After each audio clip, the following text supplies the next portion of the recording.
बठिंडा के military station में एक हमला हुआ, जिस हमले में 4 जवानों की जान चली गई। ये बठिंडा के मिलिट्री स्टेशन के अंदर जिस समय हमला हुआ उस समय कई सारी बातें की गई, इसे आतंकी हमले के साथ भी जोड़ा गया। अप्रैल 12 को यह हमला हुआ था और बताया यह गया कि 4 आर्मी के जवान जो सो रहे थे उनके ऊपर गोलियां चलाई गई और एक शार्प एज वेपन से उनके ऊपर हमला किया गया। इस मामले में प्रीलिमिनरी इन्वेस्टिगेशन हो रही थी और एक आर्मी के ही जवान को, जिसे इस मामले में डिटेन किया गया था, उसने कन्फेस किया है कि ये कत्ल उसी ने किए हैं। आर्मी के ही एक गनर ने ये कहा है कि पर्सनल रीजंस की वजह से और एनिमोसिटी की वजह से उसने ये कत्ल किए और ये कहा कि उन्होंने आर्मी की ही इन्वेंट्री से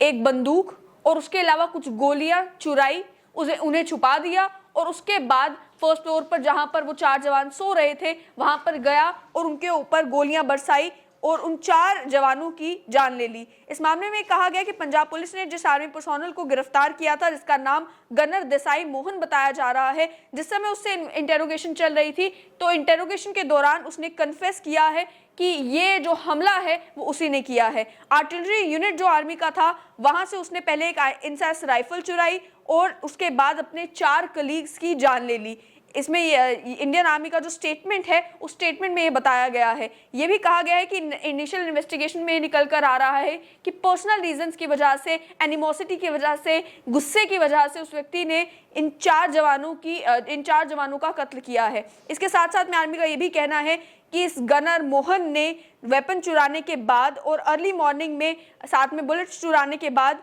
9 तारीख की मॉर्निंग को ये वेपन छुपा दिया था। उसके बाद अप्रैल 12 को जिस दिन ये हमला हुआ, सुबह 4:30 बजे वो सेंट्री की ड्यूटी पे था और फर्स्ट फ्लोर पर गया जिस समय वो 4 जवान सो रहे थे, उनके ऊपर हमला किया और हमला करने के बाद इस राइफल को भी और एडिशनल जो एम्यूनेशन बच गया था उस सबको एक सीवेज पिट में फेंक दिया। इसी गनर देसाई मोहन से जब उस समय इन्वेस्टिगेशन की शुरुआत में पूछताछ की गई थी तो इसने उस समय ये कहा था कि 2 लोग थे, सफेद कुर्ता पजामा पहने हुए थे, उन्होंने हमला किया, कुल्हाड़ी से हमला किया और अब जाकर ये बताया जा रहा है कि वो जो स्टेटमेंट इसने दी थी वो स्टेटमेंट इन्वेस्टिगेशन को डाइवर्ट करने के लिए, इन्वेस्टिगेशन को भटकाने के लिए की थी। अभी देसाई मोहन जो है वो पुलिस की कस्टडी में है और इस मामले में south western command headquarters Indian army का ये कहना है कि जैसे पहले कहा जा रहा था कि इसमें टेरर एंगल है, इसमें कोई टेरर एंगल नजर नहीं आया है। साथ ही में भी इन्वेस्टिगेशन आगे चल रही है। जिन 4 जवानों की जान गई